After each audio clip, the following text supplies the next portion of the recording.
I have a problem with my lawnmower, and I'm wondering if any of my viewers know what's wrong with it. Now, the reason it has this little doohickey is, well, it's just, I just got home one day, and then suddenly the electrics didn't work, and then after, like, literal months, I decided to just put a switch on it, so I could just, you know, and it turns over, but what on earth are they doing? Never mind. But it just won't start. It turns over, but it doesn't get fuel to it. It might be getting fuel to it. It might be getting fuel, air. It might just be not firing. But if it's not getting, I think it isn't. I think it isn't getting fuel.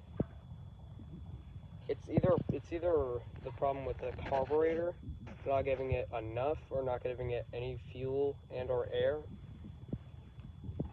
But I think it might be a problem with these, with just the firing, because